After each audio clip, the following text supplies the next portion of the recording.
Weberian theory stems from a man called Max Weber, a German sociologist writing around the same time as Karl Marx.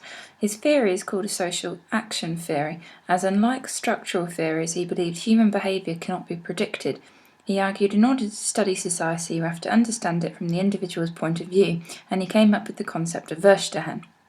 To recap, the theory is a social class inequality that we've looked at so far. Functionalists, who, coming from a consensus theory, argue inequality is functional for society and is inevitable in every society. They argue social class inequality is inevitable because in every society there is always a division of labour, meaning that all the jobs in society have to be fulfilled, from bin men to the Prime Minister. Functionalists argue by putting people into different groups it will be useful because it ensures that the best people are at the top and those who are less worthy are further down the pyramid. Therefore they have less power and are given less rewards than the higher quality people at the top of the pyramid, which according to our value consensus is fair. However, Marxists, being a conflict theory, focuses on the competition between social classes for scarce resources. They argue inequality results from the economic system, the capitalist system, where the minority upper class own the means of production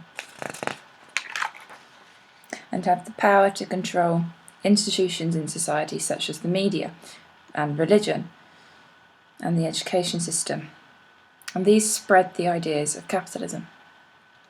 Marxists argue people in manual jobs have been forced into their roles because of inequality. They have not been offered the same educational opportunities as the upper classes have.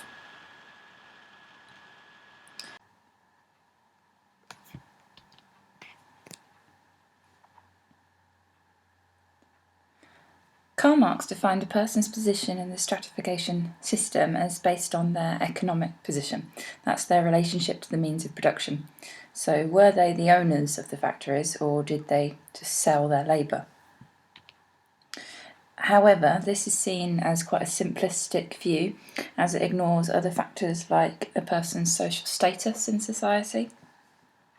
So Max Weber argued that an individual's relationship to the means of production is only one part of what determines their actual position in the stratification system.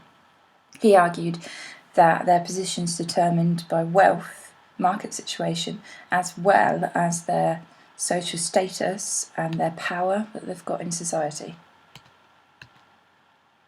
When Weber was writing, he noticed how old aristocrats had a lot of status and power in society, but they didn't have any income.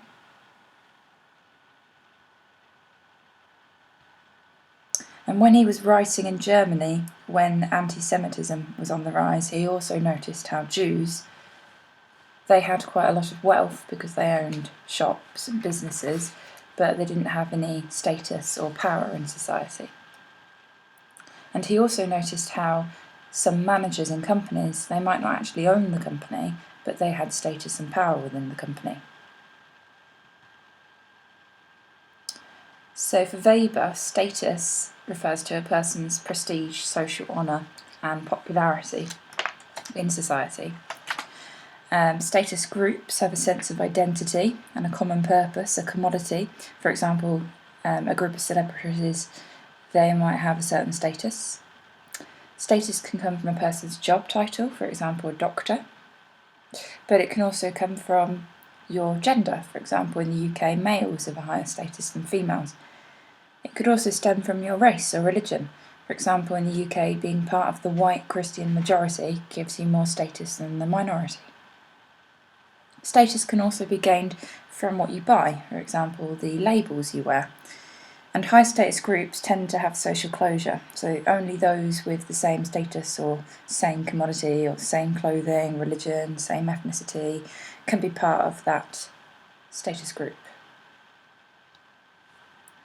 When Weber uses the word party, he is actually referring to political power that an individual might gain through membership of a group or an organisation.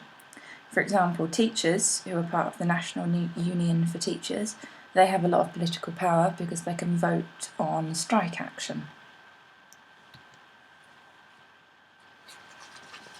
For Weber, class referred to the economic relationship each group has to the means of production, just like Marx did. So if they own the means of production, then they're in the upper class, or if they had to sell their labour, then they're in the lower class. But Weber also argues that class is concerned with occupational skills and qualifications, so what a person brings to the marketplace. Market situation is used to define a group of individuals who share a similar position in the marketplace and receive similar rewards. Those who share a similar class situation also share similar life chances.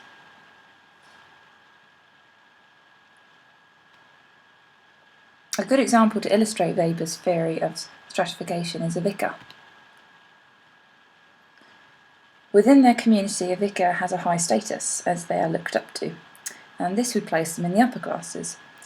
But a vicar also has a lot of political power because they're a member of the Church of England, and that means they've got representatives that can change laws. However, a vicar doesn't actually receive much income. Their wages are normally around £16,000 a year, so they don't have marketable skills that businesses will want, and they don't have any of the means of production. So that would actually put them in the lower social class groups. However, Weber disagrees with Karl Marx's idea that there are only two social classes.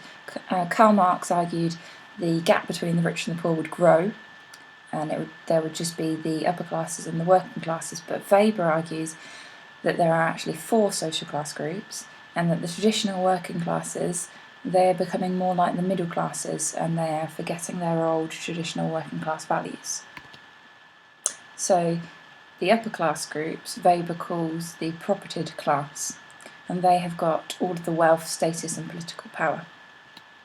Then beneath that, he argued there were the upper middle classes, which he called the white-collar professionals, those who are managers and professionals but don't actually own the company they're working in. And then beneath that, there's the lower middle class, and Weber called this the petty bourgeoisie, who had middle-class attitudes, yet their jobs and economic situation meant that they were in a lower position. And then beneath that, there's the working class, who lacked property, and they had manual jobs, low status and low political power. So a vicar would be found in the upper middle classes because of their high status and power, yet they lack wealth and position to the means of production.